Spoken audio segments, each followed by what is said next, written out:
메리 크리스마스.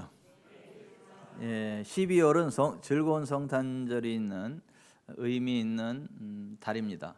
2000년 전 예수 그리스도께서 이 땅에 오셨는데요. 예수님은 본래 하나님이십니다. 하나님의 본체이신데 이 땅에 인자, Son of Man, 사람으로 오셨습니다. 하나님이신 예수 그리스도께서 왜 사람으로 오셨나?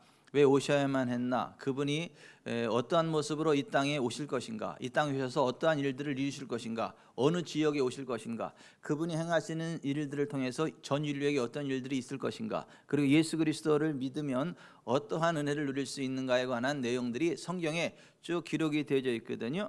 2000년 전 예수께서 이 땅에 오시기 몇천 년 전부터 하나님이신 예수께서 이 땅에 인자, 사람으로 오실 것에 대해서 쭉 예언을 했는데 그 중에 하나가 유대 땅 베들레헴에서 메시아가 나올 것이다 라고 구약에 예언되어져 있고, 구약에 예언된 대로 예수님이 이 땅에 오시되 유대 땅 베들레헴에서 오셨다.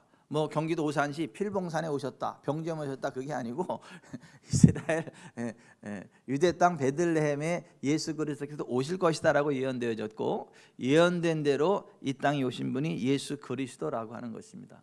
예수 그리스도께서 오시는 게 뭘 이렇게 중요해서 구약에 몇천 년 전부터 그 베들레헴에 오실 것을 예언해 놓으셨고, 그 다른 데도 아닌 꼭 베들레헴에 오셔야만 했나?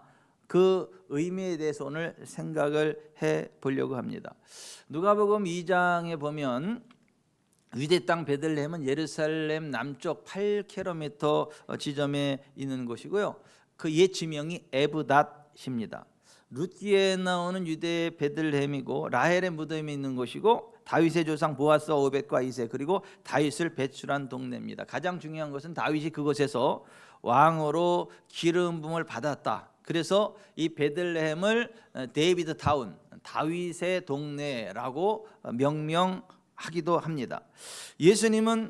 하나님은 예수님 당시에 복잡한 국제 정세를 통해서, 예수는 본래 갈릴리 나사렛에서 태어나는 게 정상이에요. 왜냐하면 그 부모인 그 마리아와 요셉이 갈릴리 나사렛에서 성장했기 때문에 거기서 출생하는 게 맞는데, 출생할 즈음에 갑자기 로마, 그 당시 천하를 통일하고 있었던 나라가 로마고, 이스라엘도 역시 로마의 속국이었는데, 그 당시 로마의 황제였던 가이사 아구스토가 우리 로마 제국이 엄청 넓은데 우리 로마 제국의 인구를 한번 조사해 봐야 되겠다. 인구 조사를 하려면 각 사람이 각 고향으로 돌아가서 호적을 정리하고 그래야 정확한 인구 조사가 되겠구나 싶어서 로마의 영지에 속한 천하 모든 나라 백성들에게 각 고향으로 돌아가서 호적을 하라는 명령을 내렸습니다.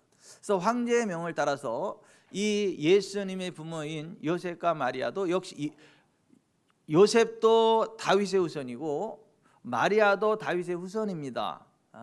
그래서 그들의 고향인 다윗의 동네 베들레헴으로 갈 수밖에 없었고, 거기에서 도착해서 예수 그리스도를 낳을 수밖에 없는 상황이 되었다라고 하는 것입니다. 근데 재미있는 것은 예수님이 이 땅에 태어날 때 그 동네 이름이 베이틀레헴이에요. 베이트, 집이라는 말을, 레헴, 떡이란 말이에요. 떡집이라는 말입니다. 우리말로 말하면 병점, 떡병, 점포점자죠. 그래서 우리말로는 병점이라고 할 수 있고, 그 히브리어로는 베이틀레헴, 베들레헴이라고 하는데, 예수님이 태어난 곳이 떡집, 베이틀레헴이고, 또 거기에서 예수님 태어날 때 그 사람들이 한 번에 다 몰려드니까 여관에 있을 데가 없어요. 사람이 북적거려서 할 수 없이 마구간에서 예수님을 이렇게 출생할 수밖에 없었고, 예수님을 낳자마자 어디 누일 데가 없으니까 말 밥통, 말 구유에다가 예수님을 이렇게 누워 놓을 수밖에 없었다는 것입니다. 그 재미있죠. 예수님이 태어난 곳이 떡집이에요. 그리고 예수님이 누이신 곳이 떡 그릇이에요. 밥그릇, 말의 밥그릇. 그러니까 누가복음 2장 7절에 이렇게 되어 있어요. 같이 읽어봅니다. 첫 아들을 낳아 강보로 싸서 구유에 누였으니 이는 여관에 있을 것이 없음이라라. 아니, 멀쩡하게 잘 자라던 갈릴리 나사렛에서 갑자기 유대 땅 베들레헴으로 이동할 수밖에 없는 황제의 명이 내렸고, 황제의 명에 의해서 고향에 호적하러 고향에 갔다가 그 베들레헴에서 예수님을 낳게 되는데, 해필 말 구유에 예수님을 누릴 수밖에 없는, 말 밥통에 예수님을 누릴 수밖에 없는 그러한 상황이 되었다. 뭐 좀 공통점이 나오죠. 밥이라고 하는, 그죠? 떡, 밥이라고 하는 공통점이 있지 않습니까?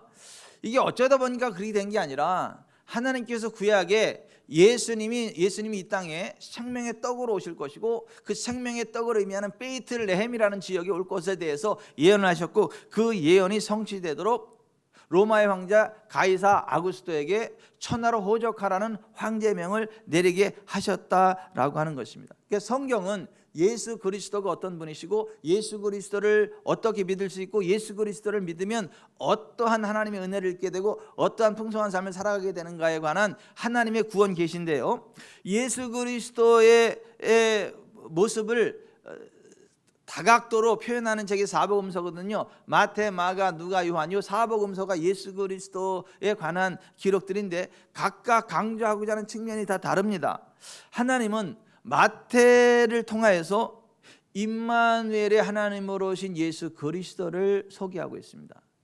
모든 인류가 죄를 범하였기 때문에 하나님과 함께 할 수 없고 하나님과 떨어질 수밖에 없었는데, 우리의 죄로부터 우리를 구원하러 오신 분이 예수 그리스도이기 때문에 예수 그리스도를 믿으면 우리의 죄가 해결되어지고, 죄가 해결되어지면 하나님이 우리와 함께하는 God with us, 임마누엘, 우리와 함께 하시는 하나님의 은총이 우리 가운데 부어진다. 그래서 임마누엘의 주님으로 오신 예수 그리스도를 마태가 이야기하고 있고요, 누가는요 목자 없는 양과 같이 유리할 수밖에 없는 우리 인생 가운데 우리의 목자로 오셔서 예수님만 믿고 따라가면 방황할 일 없고, 예수 그리스도 안에서 기도하면 성령을 받고, 예수 그리스도의 이름으로 기도하면 응답을 받게 되는 그런 권세 있는 은혜가 예수님 믿는 자들에게 주어진다. 이것을 기록하고 있는 책이 누가복음이거든요.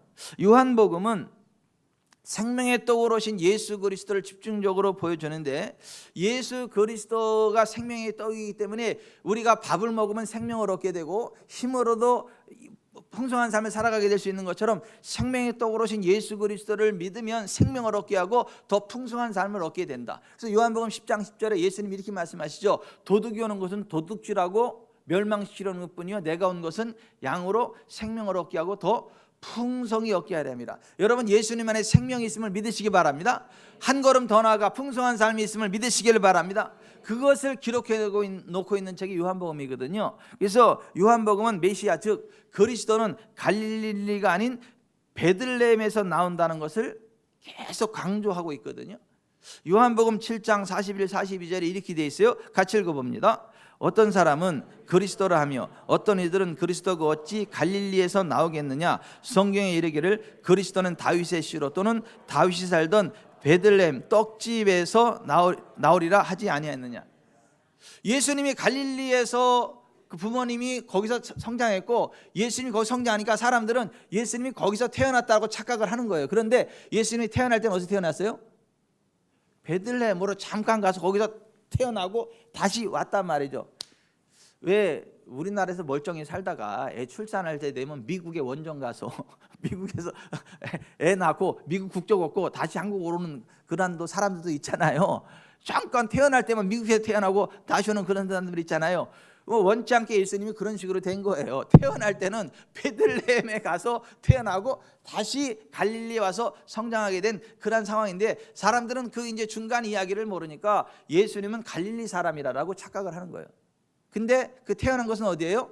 구약에 예언된 대로 유대 땅 베들레헴 떡집에서 태어났다. 지금 그것을 이야기하고 있는 것이고요. 요한복음 6장 35절에 같이 읽습니다. 예수께서 이르시되 나는 생명의 떡이오니 내게 오는 자는 결코 줄이지 아니할 터이요 나를 믿는 자는 영원히 목마르지 아니하리라. 48절에도 내가 곧 생명의 떡이니라. 55절에도 내 살은 참된 양식이요 내 피는 참된 음료로다. 예수님은 그 자신이 생명의 떡이셨다. 그래서 떡집인 베이틀레헴에 오셨고 떡 그르신 말 구유에 누이셨다라고 하는 것입니다.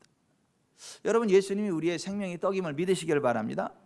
우연히 그렇게 된 게 아니라 예수님 오시기 몇천 년 전부터, 예수님의 출생부터 예수님이 우리의 생명의 떡으로 오신다는 것을 계속 강조해 놓으셨고 예언대로 오셨다라고. 그래서 예수님의 찢긴 몸이 우리의 생명을 주는 양식이 되는 것이고, 그 피는 우리에게 생명을 주는 참된 음료가 된다. 그래서 예수님 자신에 대해서 55절 다시 한번 읽어봅니다. 내 살은 참된 양식이요 내 피는 참된 음료로다. 여러분, 예수님이 참된 양식, 참된 음료가 됨을 믿으시기를 바랍니다.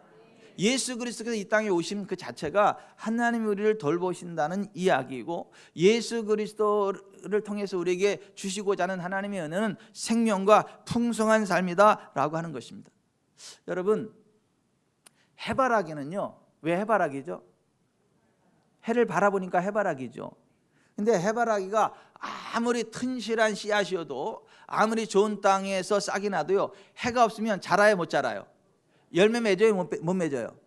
다른 게 다 갖춰졌어도 햇빛을 받지 않으면 해바라기는 성장할 수 없고 해바라기를 맺을 수 없어요. 그러나 해가 잘 비춰지면 이 해바라기가 해 있는 쪽으로 이렇게 돌아가서 쭉 방긋 보고 그 해바라기 꽃이 피고 튼실한 해바라기 씨를 맺는 것처럼 우리 인생은요, 주바라기 인생. 따라서 합시다. 주바라기 인생, 주바라기 인생, 하바라기 인생, 하바라기 인생.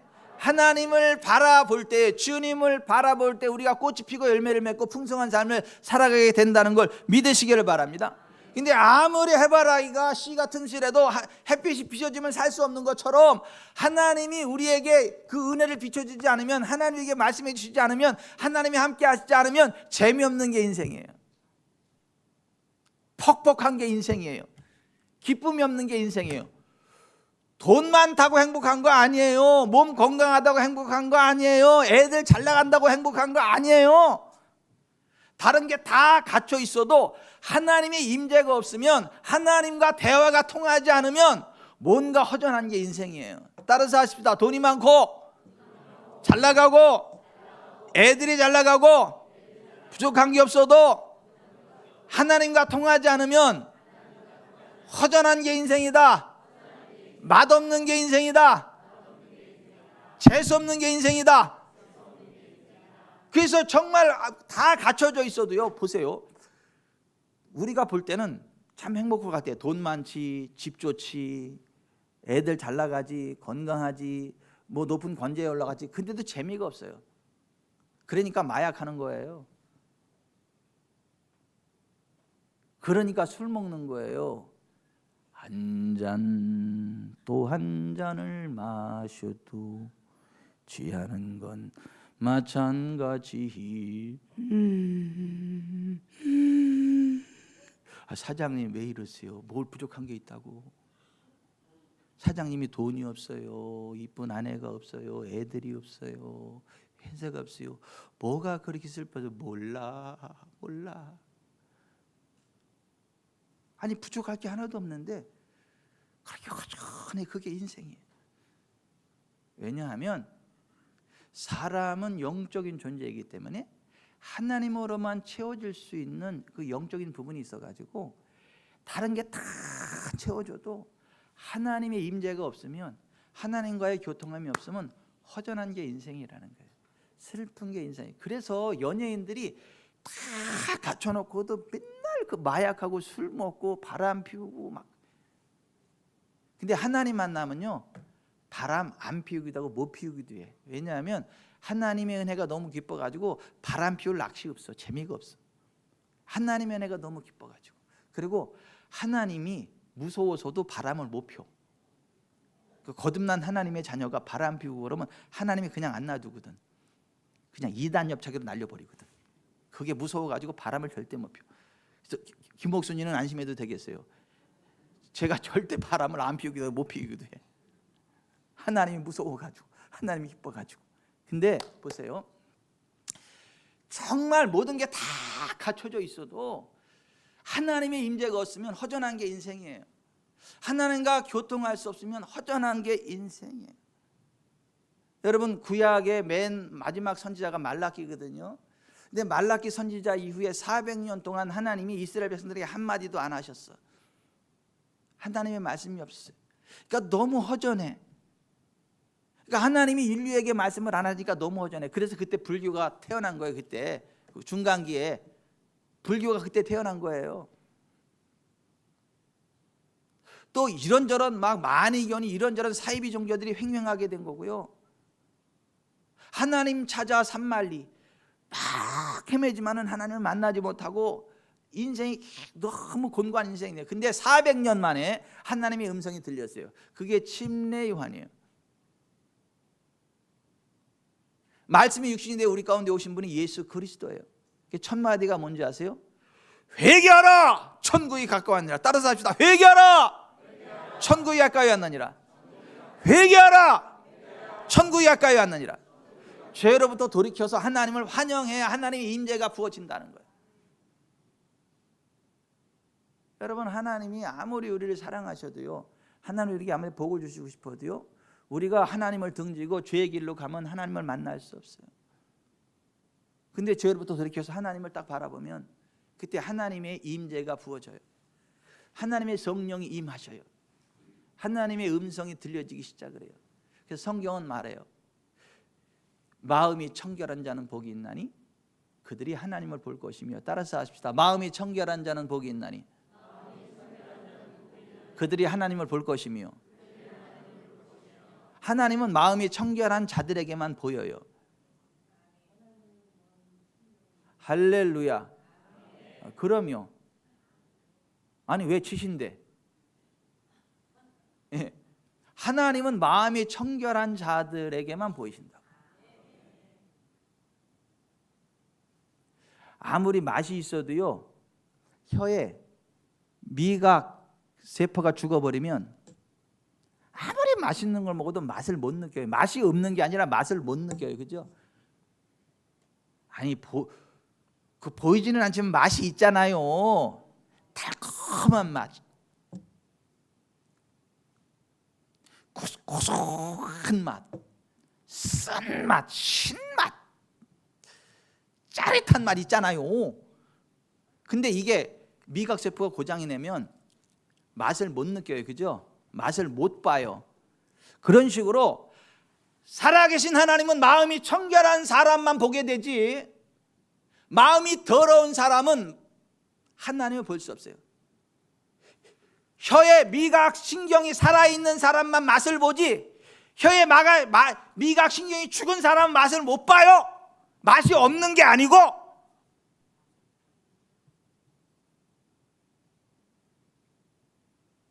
(400년) 만에 하나님이 하신 말씀이 뭐냐면, 따라서 합시다. 회개하라, 천국이 가까이했느니라.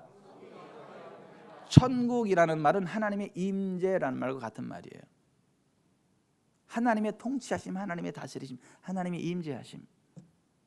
여러분들이 정말 하나님을 만나기 원하면, 하나님의 은혜 가운데 들어가기를 원하면 죄로부터 돌이켜 회개하시길 바랍니다.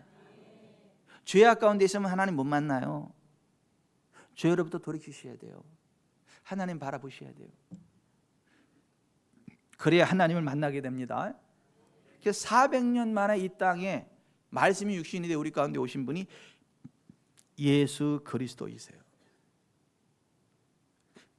하나님의 말씀을 듣지 못하면 우리가 영적인 기갈이 와요. 궁핍함이 와요. 그 영적인 기갈이 오면 다른 게 다 갖추어졌어도 삶의 기쁨과 의미가 없고 또 제대로 되지도 않아요. 그래서 우리 인생의 기갈은 하나님의 말씀을 듣지 못하는 것으로부터 와요. 하나님을 만나지 못하는 것으로부터 와요. 그래서 구약성경 아모스 8장 11절에 이렇게 되어 있어요. 같이 읽어봅니다. 주 여호와의 말씀이니라. 보라, 날이 이를지라 내가 기근을 땅에 보내리니 양식이 없어 주림이 아니며 물이 없어 가람이 아니요 여호와의 말씀을 듣지 못한 기갈이라. 여러분, 하나님 말씀을 들으시기 바랍니다. 하나님 말씀을 사모하시기 바랍니다. 그래야 기갈이 멈춰져요. 영혼이 잘 되고 범사가 잘 되고 강건케 돼요. 죽어서도 지옥이 아닌 천국에 가게 됩니다. 아멘. 그 우리의 영적인 기갈을 해결하기 위하여 생명의 떡으로 오신 분이 예수, 하나님의 말씀이 우리 가운데에 오셨고 우리에게 영적인 해결을 주고 우리 영원한 생명을 주는 생명의 떡으로 오신 분이 예수 그리스도세요. 그래서 요한복음 6장 51절 이렇게 말씀하세요. 나는 하늘에서 내려온 살아있는 떡이니 사람이 이 떡을 먹으면 영생하리라. 내가 줄 떡은 곧 세상의 생명을 위한 내 살이니라 하시니라. 58절에 이것은 하늘에서 내려온 떡이니 조상들이 먹고도 죽은 그것과 같지 아니하여 이 떡을 먹는 자는 영원히 살리라. 따라서 하십시다. 이 떡을 먹는 자는 영원히 살리라. 이 생명의 떡으로 오신 분이 예수 그리스도예요. 그래서 12월 25일은 무조건 떡을 드려. 떡.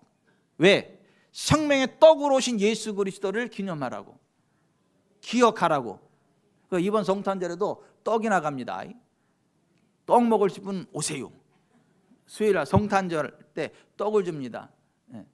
목사님 점심 때 맛있는 떡국을 하는데 떡을 또 줄 필요가 있을 때요, 이번엔 과일을 주고 떡국을 먹는데, 아니요, 떡도 하시고 과일도 하세요. 떡국도 드시고요. 성탄절에 떡을 주는 이유가 있어요. 예수 그리스도가 생명의 떡으로 오셨다라는 걸 기억하라고, 그걸 믿으라고, 그 예수 그리스도 안에 모든 풍성함이 있다는 것을 아시라고. 아멘. 여러분, 예수님이 베이틀레헴 떡집에 오신 이유가 뭐냐면, 사람은 떡으로만 사는 게 아니라 생명의 떡이신 예수 그리스도 하나님의 말씀으로도 산다라는 걸 기억하게 하기 위해서 예수님이 베이틀레헴 떡집에 오셨다는 거예요. 그래서 마태복음 4장 4절에 예수님이 이렇게 말씀하셨습니다. 같이 읽어봅니다. 예수께서 대답하여 이르시되 기록되었을 때 사람이 떡으로만 살 것이 아니요 하나님의 입으로부터 나오는 모든 말씀으로 살 것이라. 아멘.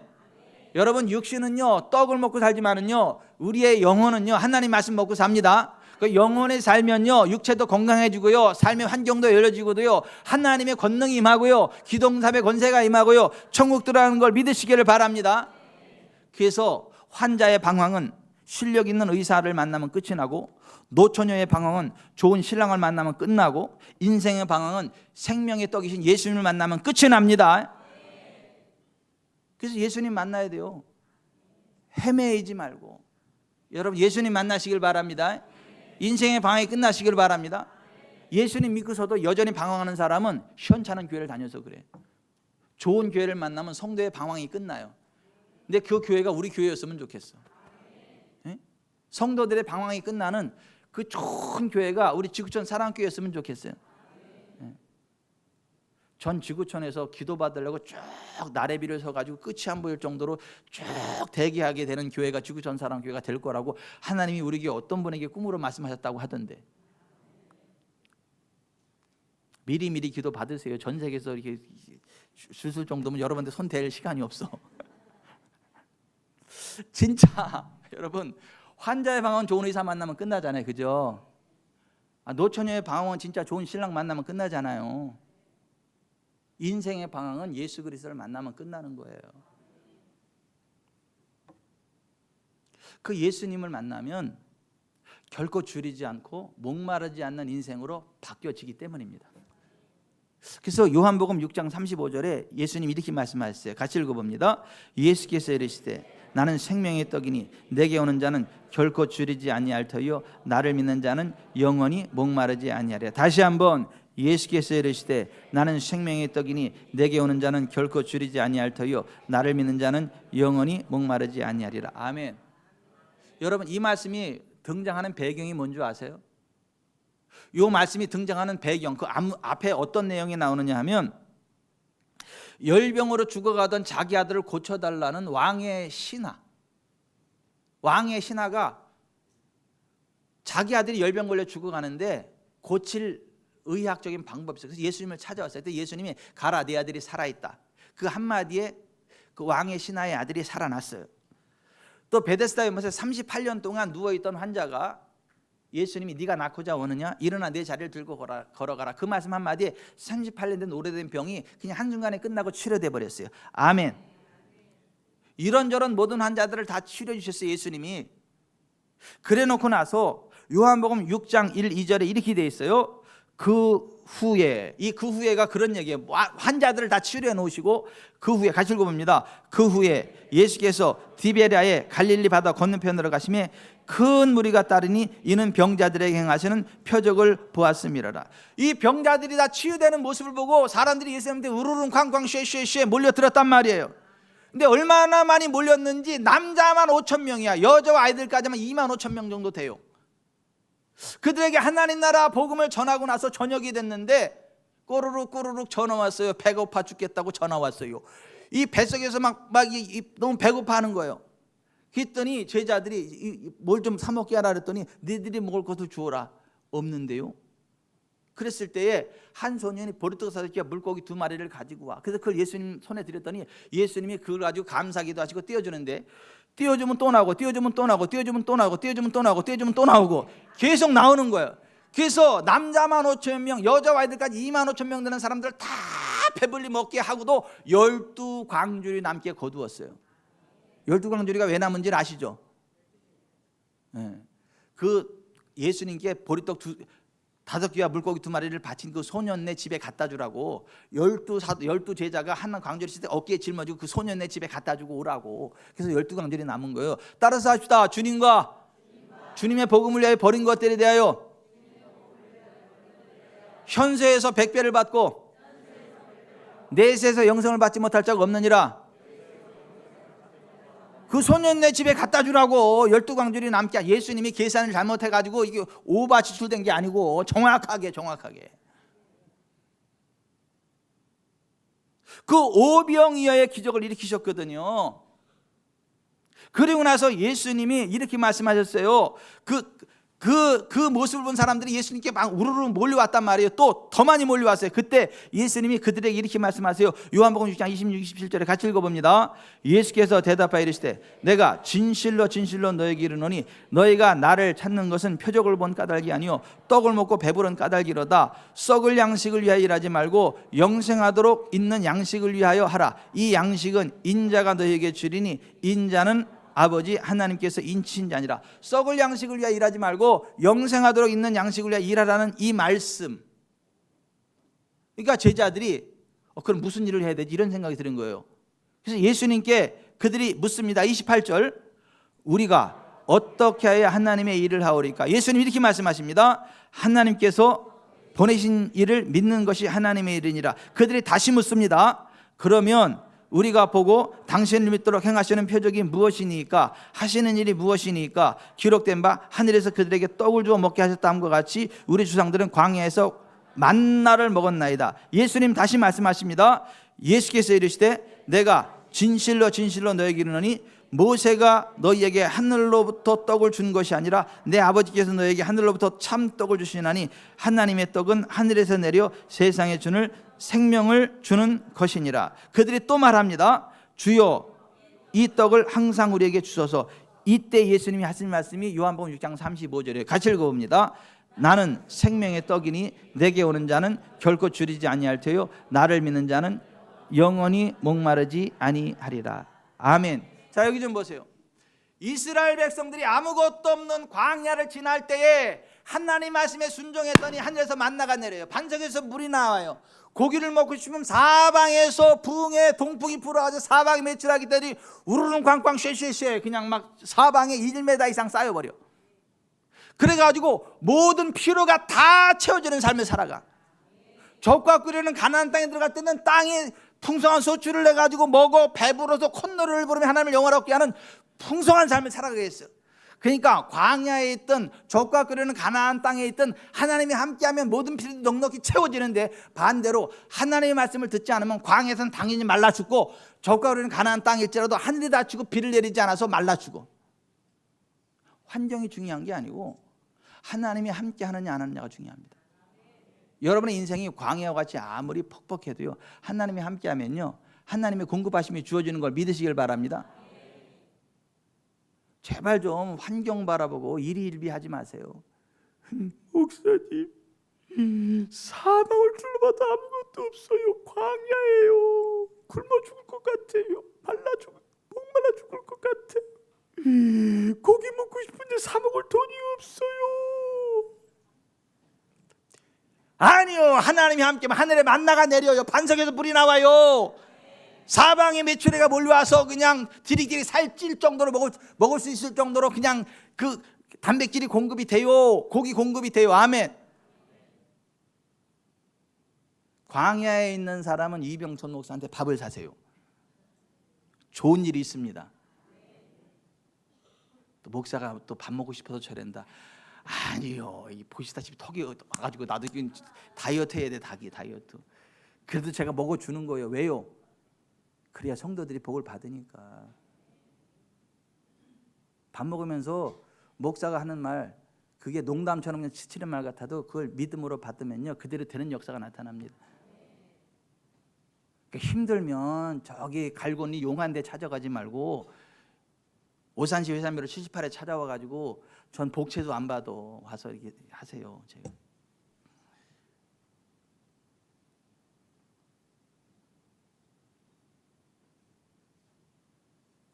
예수님이 생명의 떡입니다. 예수님께 오는 자는 결코 줄이지 아니합니다. 영원히 목마르지 아니합니다. 아멘. 요한복음에서 그걸 이야기해요. 요한복음 6장에서 자신이 생명의 떡임을 말씀하신 예수님이 7장에서는 예수님을 믿는 자는 그 배에서 생수에게 흘러나오는 성령 충만의 삶을 살아가게 된다는 것을, 8장에서는 음행 중에 잡혔던 사망의 어둠 속의 여자가 예수님으로 말미암아 죄 용서함을 받고 생명의 빛 가운데 살아가게 되었다는 것을, 9장에서는 날 때부터 맹인된 사람이 예수님을 믿음으로 말미암아 그 눈을 고침받아 보게 되는 건강한 삶이 되었다는 것을, 10장에서는 이 땅에 오신 예수님은 목자 없는 양과 같은 우리 인생들에게 참 목자가 되시고 생명을 얻게 하고 또 풍성히 얻게 하시는 분이심을, 11장에서는 죽은 지 나흘 된 나사로를 죽음에서 살리신 생명의 주님 되심을 보여주셨고, 12장에서 19장에서는 우리에게 바로 그와 같은 생명과 풍성한 삶을 주시기 위해 주님께서 당하셔야만 했던 모든 고난의 사건들을 기록하였고, 20장에서는 부활의 주님을 소개하며 요한복음의 총 결론으로 이렇게 말씀하세요. 요한복음 20장 30절 31절 같이 읽습니다. 예수께서 제자들 앞에서 이 책에 기록되지 아니한 다른 표적도 많이 행하셨으나 오직 이것을 기록함은 너희로 예수께서 하나님의 아들 그리스도이심을 믿게 하려 하며 또 너희로 믿고 그 이름을 힘입어 생명을 얻게 하려 함이라. 아멘. 예수님 안에 생명이 있어요. 한미영 성도님 점점 더 이뻐지네. 아멘. 크게 아멘 해보세요. 예, 예, 예. 그래도 해보세요. 아멘.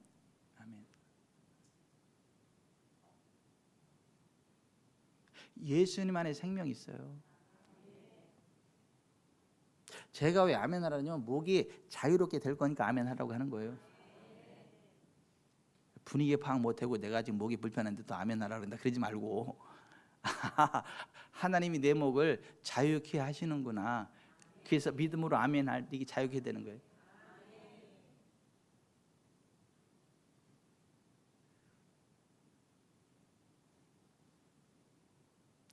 그리고 21장에 추가적으로 주님은 우리의 삶의 현장에 나타나셔서 우리의 모든 필요를 채워주시는 분으로, 그리고 그의 제자들을 통하여 양과 같은 당신의 자녀들을 양육해 가시는 주님으로 소개하고 있습니다. 여러분, 우리의 생명의 떡 대신 예수님 바라보세요. 예수님이 여러분의 영혼만 책임지는 게 아니라 육체도 책임지십니다. 경제도 책임지십니다. 내세만 책임지는 게 아니라 현세도 책임지십니다. 그래서 예수님이 베들레헴 떡집에 오신 거예요. 구유 떡 그릇에 누이신 거예요. 예수님이 그렇게 하신 이유는 우리에게 영생을 가져다는 생명의 떡으로 오셨기 때문이다. 요한복음 6장 47절부터 51절에 이렇게 말씀하세요. 다시 한번 시작. 진실로 진실로 너에게 이르노니 믿는 자는 영생을 가져나니 내가 곧 생명의 떡이니라. 너희 조상들은 광야에서 만나를 먹었어도 죽었거니와 나는 하늘에서 내려온 살아있는 떡이니 사람이 이 떡을 먹으면 영생하리라. 내가 줄 떡은 곧 세상의 생명을 위한 내 살이니라 하시니라. 아멘. 예수님이 이 떡집에 베들레헴에 오실 것에 대해서 구약에 이미 예언됐는데 그 중에 하나가 미가서 5장 4절이거든요. 같이 읽어봅니다. 그가 여호와의 능력과 그의 하나님 여호와의 이름을 의지하고 서서 목축하니 그들이 거주할 것이라. 이제 그가 창대하여 땅끝까지 미치리라. 현대어를 읽어봅니다. 그가 통치자로 나타나면 그는 주님의 권능을 받아 활동하고 자기의 하나님이신 여호와의 존귀한 이름을 걸고 자기의 양떼를 먹일 것이다. 그러면 그의 백성이 거기서 걱정 없이 거주할 것이다. 그가 온 세계에서 매우 존귀하게 높임을 받으실 것이기 때문이다. 룻기 1장 6절 여호와께서 베들레헴에 자기 백성을 돌보시다 그들에게 양식을 주셨다. 아멘. 우리를 걱정 없는 인생으로 만드시는 분이 예수 그리스도이시라는 거예요. 걱정 없는 인생 되게 하려고 우리에게 오신 분이 생명의 떡이신 예수님이라는 거예요. 아멘. 한재구 성도님이 미스 월드 세계에서 제일 이쁜 아내를 얻었는데 그 아내가 교회를 안 나오면 근심을 해. 그래가지고 아내를 근심 안 시켜주려고 그냥 그 긴 세월 묵묵히 주일이면 같이 예배당에 앉아있는 훌륭한 남편이요. 진짜 멋진 남편이요. 내 아내의 걱정을 멈추기 위해서라면 내가 재미없어도 교회 가서 앉아있으리라. 졸린 설교도 끝까지 듣고 내가 앉아있으리라. 그래서 그냥 그 긴 세월 묵묵히 앉아있는 멋진 1등 신랑이요. 그런데 한재구 성도님이 정말 예수님 안에는 믿음으로 푹 서면 아내 걱정 때문에 아니라 하나님이 주시는 육회, 상쾌, 통쾌, 명쾌 신비한 은혜가 흥미하면서 이제는 아내가 오지 말래도 교회에서 앉아있는 멋진 인생이 됩니다. 아멘. 아니 우리를 걱정 없는 인생 되게 하시려고 이 땅에 오시는 분이 예수 그리스도라는 거예요.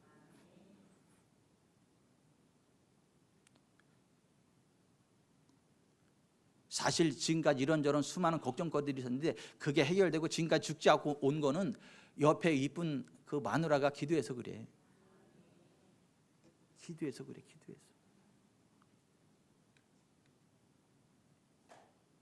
예수 그리스도 이름으로 기도한다고 다 되는 건 아니고 하나님 앞에 예수님의 이름으로 기도해야 돼요. 남이 아버지 앞에 가서 아무리 비비고 두들겨도 안 돼. 참되신 하나님 앞에 와서 예수님 이름으로 기도해야 되죠. 오늘 성경이 그걸 말하는 거예요. 여러분 하나님의 자녀들을 하나님 치료하십니다. 생명의 떡을 먹으면 건강해져요. 그래서 치유를 하나님의 자녀들에게 주는 자녀의 떡이라고 묘사해요. 자기 딸이 흉악기 귀신 들려서 고통당할 때 예수님을 찾아와서 주여 내 딸이 흉악기 귀신 들렸나이다. 내 딸을 나를 불쌍히 여기서 그럴 때 예수님이 그에게 이렇게 말씀하셨어요. 마가복음 7장 27절에 자녀로 먼저 배불리 먹게 할지니 자녀의 떡을 취하여 개들에게 던짐이 마땅치 아니하니라. 여러분 하나님은 하나님의 자녀들을 치료하십니다. 우리를 치료하는 게 생명의 떡이라고요. 여러분 자녀들이 아무리 말 안 들어도 밥은 주잖아. 자녀들이 말 안 듣는다고 굶겨 죽입니까?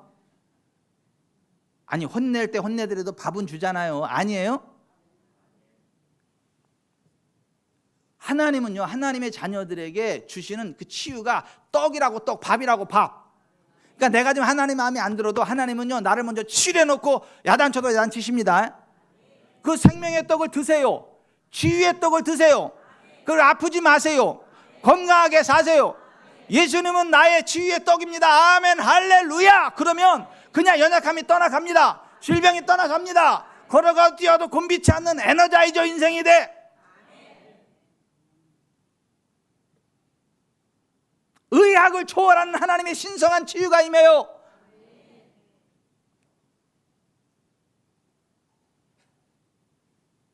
그런 의미에서 예수님은 생명의 떡이다. 너무 중요한 말씀이기 때문에 요한복음 6장 47절에서 50절 다시 한번 읽어봅니다. 진실로 진실로 너희에게 이르노니 믿는 자는 영생을 가졌나니 내가 곧 생명의 떡이니라.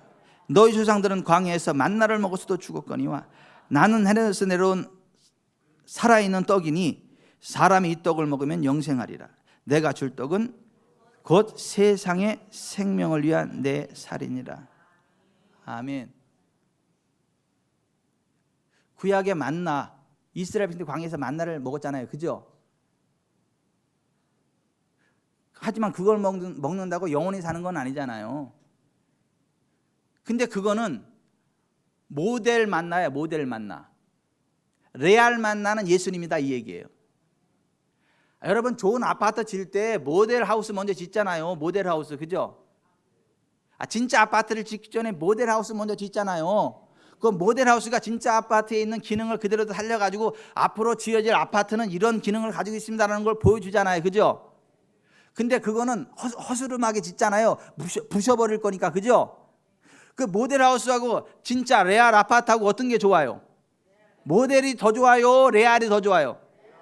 그렇잖아요. 구약에 만나는 모델 만나, 신약에 만나신 예수는 레알 만나. 따라서 합시다. 구약은 모델 만나, 신약은 레알 만나. 레알 만나 is Jesus Christ. 아니, 우리 이종원 장로님 영어를 잘 쓰셔가지고 제가 그 수준에 맞춰드리려고. 구약 이스라엘 백성들에게 내린 그 만나는 모델이라는 거예요. 레알, 실제는 예수 그리스도라는 거예요. 모델이 그 정도인데, 구약의 모델 만나 그 정도인데 실제 만나신 예수 그리스도는 얼마나 더 대단하겠냐, 그 얘기를 하는 거예요. 예수님 안에 생명이 있습니다. 부요도 있습니다. 치유도 있습니다. 그래서 고린도서 8장 9절에 이렇게 말씀하세요. 우리 주 예수 그리스도의 은혜를 너희가 알거니와 부유하신 이로써 너희를 위해 가난하게 되심은 그의 가난함으로 말미암아 너희를 부유하게 하려 하십니다. 아멘. 만나 광야에 있을 때 안 굶어 죽었습니다. 고기도 먹었습니다. 물도요, 시원찮은 거 안 먹었어. 천연 안반수, 제일 좋은 물. 오호, 이게 아멘 하나네. 아니, 반석에서 나오는 천연 안반수를 먹었다니까요. 최고의 좋은 물. 단백질도 그냥 마음껏 섭취했다니까요. 아니, 예수님 안에 그러한 경제적인 풍성함도 있다는 거예요. 우리를 부유하게 하시는 은혜도 있다는 거예요. 그게 만나의 모습이라는 거예요. 그거 먹으면요, 병도 안 걸려. 하나님이 그 날수를 채우신다니까요. 치유가 있어요. 광야에서는 아플 일이 없어. 하나님 말씀대로 나아갈 때. 그래서 베드로 전서 2장 24절에 이렇게 말씀하는 거예요. 친히 나무에 달려 그 몸으로 우리 죄를 담당하시니 이는 우리로 죄에 대해 죽고 의에 대해 살게 하려 하심이라. 그가 채찍에 맞음으로 너희는 나음을 얻었나니. 아멘. 예수님 안에 정체적인 회복이 있다. 그게 생명의 떡으로 오신 예수님이 의미하는 바다. 아멘. 그거 좀 믿으세요. 정종현 권사님은 정말 감사해야 돼.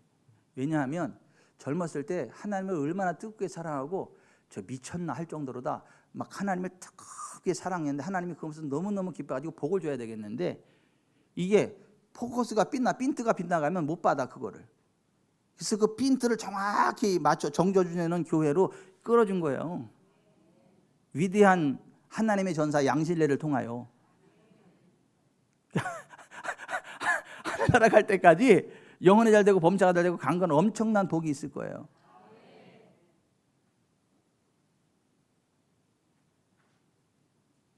왠지 아세요? 하나님의 나라는 믿음대로 임하기 때문에, 우리의 믿음대로 임하기 때문에. 그럼요, 예수님 믿으면 신령한 복을 받죠. 그렇죠, 우리 영적으로 풍성하죠. 이렇게 이야기하는 분들은 영적인 복만 봐도 돈은 늘 없어, 가난해, 몸은 늘 아파 하는 것마다 꼬여. 그러면서도 얘 신령으로 내 신령한 복을 받고요, 얘 하나님 전 천국 백성 됐죠. 그래서 지옥엔 안 가, 천국에 가. 근데 너무 좀 그렇잖아. 기왕이면 영적인 구원도 영적인 복도 받지만 육적인 복도 받으시기 바랍니다. 경적인 복도 받으시기 바랍니다. 천국에 들어가는 복만 받지 마시고 그 모든 청체적인 복을 다 받으시기 바랍니다. 그게 생명의 떡이신 예수님이라니까요. 여러분, 빙산이요, 바다에 요만큼 떠올랐는데 요만큼 떠오르는 게 아니라 그 밑에 엄청나게 큰 집채만한 그 빙산이 있죠. 근데 눈에 보이는 것은 물 위에 있는 그거잖아요. 보세요, 물 위에 떠 있는 그 빙산을 빙산이라고 하면 틀린 말은 아니에요. 그런데 그것이 전체 빙산이라고 설명하는 건 틀린 말이에요. 그죠? 예수 그리스도 안에 죄사함과 영적인 천국, 내세 천국이 있다, 그게 틀린 말은 아니에요. 그런데 그게 복음의 모든 것인 줄로 착각을 하고 그것만 이야기하면 틀린 얘기다 이거예요. 왜 아멘이 다 출장 갔어요? 이해가 안 가요 지금 그 말이 무슨 말인지?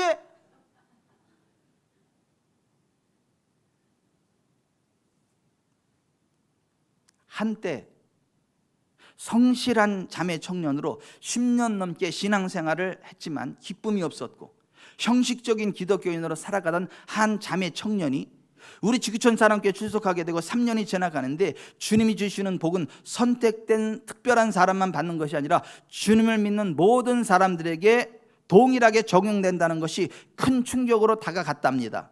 그래? 그럼 나도 적용되는구나. 그래? 그럼 나도 치유받는 거구나. 그래? 그럼 나도 부자 되는 거구나. 아, 나도 되는 거구나. 이렇게 깨닫고 있을 무렵 목사인 제가 설교 시간에 우리 교회 출석하고 제대로 신앙생활 3년만 해보시라고, 3년이 되어도 축복을 못 받으면 선친이 유산으로 물려주신 땅이 있는데 그것을 팔아서 보상해 준다는 말씀을 듣고 진짜 한번 3년만 잘 다녀보자 라는 다짐을 하였답니다. 그러던 어느 날 예배 시간에 지옥은 반드시 있습니다라는 설교를 듣고 한순간에 그의 영혼력이 각성되어졌답니다. 지옥이 정말 실제가 되어 그의 몸에 느껴졌고 그날은 잠도 못 자고 뒤척거리고 잠이 들어도 소스라치게 놀라 깨기도 하였답니다. 그리고 그를 만드신 하나님은 그가 건강하게 부자로 장수하며 살기를 원하시는 분이시며 또한 그 자원을 모두 예비시켜 놓았다는 것도 알게 되었답니다. 그 하나님의 진리를 아는 순간부터 그의 삶이 조용하면서도 강하게 바뀌어지기 시작했답니다.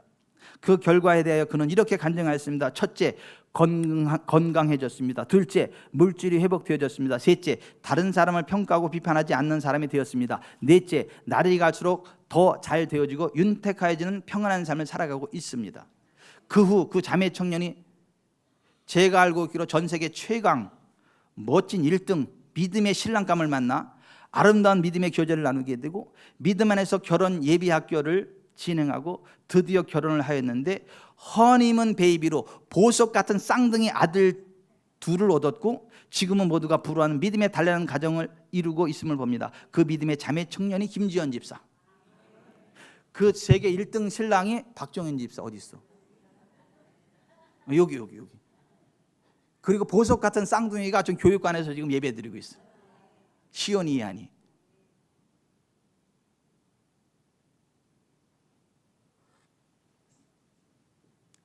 하나님은 우리의 믿음대로 역사하십니다.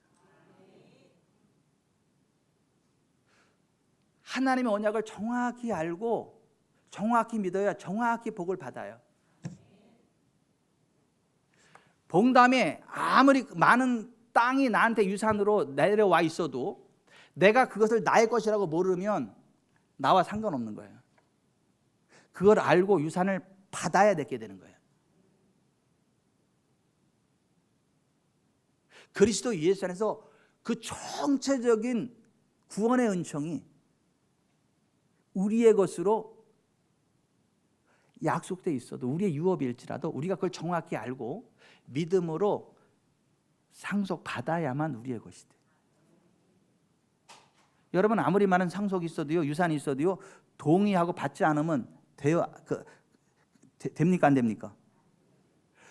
아무리 1000억 대의 유산이 있어도요, 그 자식이 그거 받겠다고 사인하지 않으면요, 그 유산 안 내려옵니다. 그걸 받겠다고 의지를 밝혀야 되고 사인을 해야 그걸 받아요.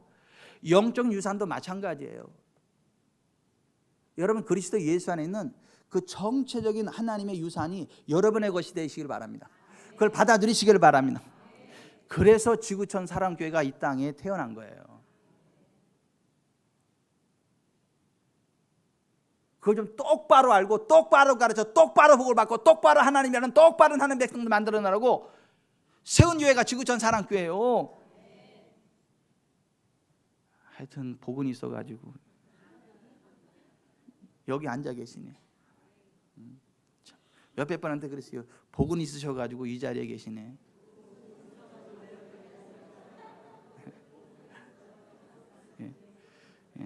그래도 복은 있어서 이 자리에 오셨네.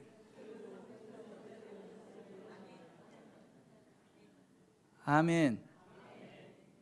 믿으세요. 예수님 안에 생명이 있음을 믿으세요. 예수님 안에 부요가 있음을 믿으세요. 예수님 안에 행복이 있음을 믿으세요. 예수님 안에 천국이 있음을 믿으세요. 예수님 안에 기도 응답이 있음을 믿으세요. 기죽지 마세요. 염려하지 마세요. 좌절하지 마세요. 낙담하지 마세요. 아, 나도 되는 거로구나. 아, 나도 치유되는 거로구나. 아, 나도 부자 되는 거로구나. 아, 나도 되는구나. 이거 김지현 집사님한테 개런티 내고 써야 돼. 이 고백은 돈 내고 써야 돼. 이 표현은 얼마 줘야 돼? 무료래. 아유, 감사해. 주님 내길 예비하시니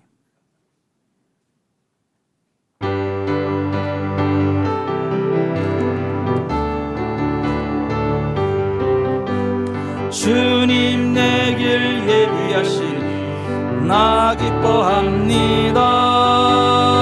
주님 내 길 예비하시니 나 기뻐합니다.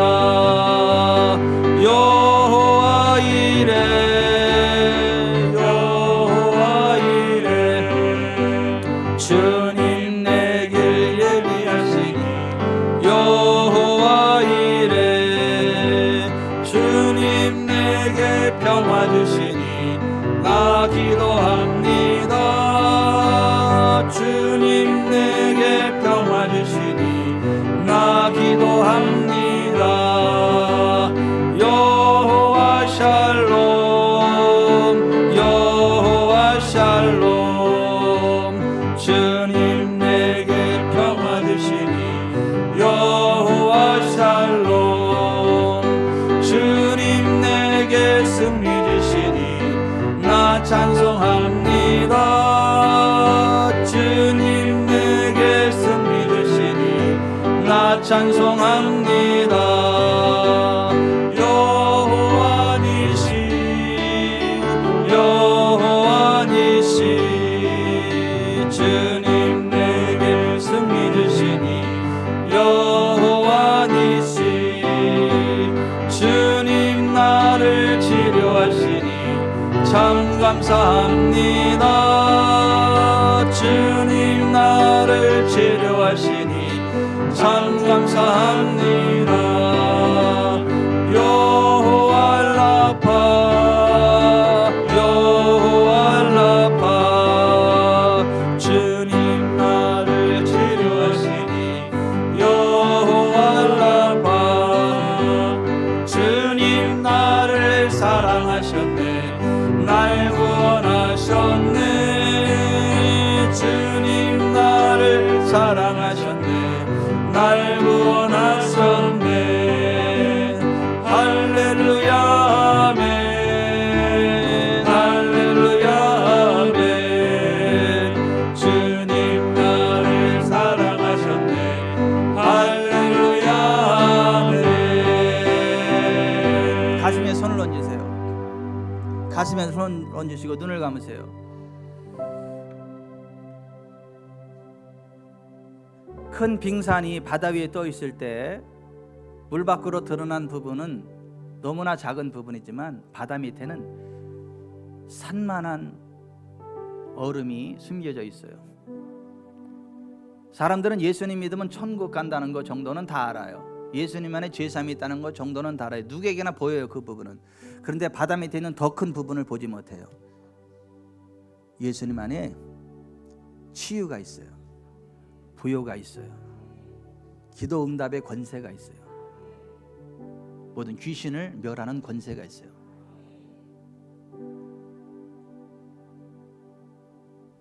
아무리 큰 유산이 내게 내려와 있어도 그걸 알지 못하고 알아도 받겠다고 사인하지 않으면 내게 내려오지 않는 것처럼 그리스도 예수 안에는 엄청난 하나님의 유산들이 있어도 그걸 알지 못하면 누리지 못해요. 알아도 믿음으로 사인하지 않으면 내게 오지 않아요. 아들고 믿음으로 사인할 때 영혼이 잘 되고 범사가 잘 되고 강건케 되고 천국 그들은 총체적인 복이 내 것이 돼요. 지구촌 사랑교회 성도 여러분은 그리스도 예수 안에서 건강하게 사십시오. 부유하게 사십시오. 평안하게 사십시오. 천국에 가기까지 왕노릇하며 사십시오. 이것이 진짜 기독교입니다. 이것이 진짜 복음입니다. 이것이 하나님, 여러분을 향한 하나님 마음의 소원이고 약속이고 하나님의 언약이고 하나님이 내리신 믿음의 유산입니다. 하나님 내가 그 모든 것들을 하나도 놓치지 않고 다 받아 누리고 하나님의 뜻대로 그리스도 예수 안에 있는 영혼이 잘 되고 범사가 잘 되고 강건한 삶을 살아가겠습니다. 그리고 자손 천대까지 그 은혜가 유산이 되어져 내려가요. 내가 믿음으로 잘 쓰면 자손 천대까지 그 유산이 흘러내려가요. 하나님 내가 그 믿음으로 당대의 도움을 받고 내 자손 천대의 은혜를 흘려보내는 복의 조상이 되겠습니다. 도와주십시오. 기도하겠습니다.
좋으신 하나님, 우리에게 말씀하여 주심을 감사합니다. 말씀이 육신이 되어 우리 가운데 거하셨고 생명의 떡으로 오신 예수 그리스도를 믿습니다. 예수 그리스도 안에 구원이 있고 치유가 있고 회복이 있고 부여가 있고 기도응답의 권세가 있음을 인해 감사합니다. 예수님 안에 생명이 있고 풍성한 삶이 있음을 감사합니다. 예수님 안에서 영혼이 잘되고 범사가 잘되고 강건하게 되고 자손 천대까지 흘러가는 믿음의 유산을 저희가 받습니다. 저희가 그 은혜를 누리게 하사 하나님 영광 가운데로 나가게 하여 주옵소서. 내가 나사렛 예수 그리스도 명한다. 염려 근심 두려움 무수사려 다 떠나가라. 내가 예수 이름 명한다. 모든 염려 근심 다 떠나갈지어다. 머리에서 발끝까지 온몸의 통증이 떠나가라. 온몸의 질병이 빠져나가라. 온몸의 연약함이 강함으로 바뀔지어다. 예수 이름으로 머리가 맑아져라. 눈이 밝아지고 손목 부드러워져 허리 튼튼해지고 무릎 관절 시원해지고 손가락 마디마디 류마티스 관절 정상이 돼. 췌장이 정상이 돼. 당이 정상이 될지어다. 심장이 더 튼튼해지고 심혈관 뚫려. 머리에서 발끝까지 온몸에 뼈, 근육, 힘줄, 인대, 디스크, 신경, 혈관들아 예수 그리스도를 축복하는 하나님의 창조 행동으로 온전케 될지어다. 묶인 자정이 풀릴지어다. 막힌 자정이 뚫릴지어다. 승진이 있을지어다. CEO가 될지어다. 믿음의 자녀를 잉태하게 될지어다. 출산하게 될지어다. 육신의 자녀를 잉태하게 될지어다. 출산하게 될지어다. 자손 천대에 하나님의 은혜가 흘러들어가는 복의 근원이 될지어다. 그와 같은 은혜 베풀어 주실 존귀하신 하나님 여호와를 믿고 찬양합니다. 그 모든 복이 생명의 떡이신 예수 그리스도 안에 있음을 감사합니다. 하나님 영광 받아 주시옵소서. 예수님의 이름으로 축복하며 기도하옵나이다. 아멘. 주여.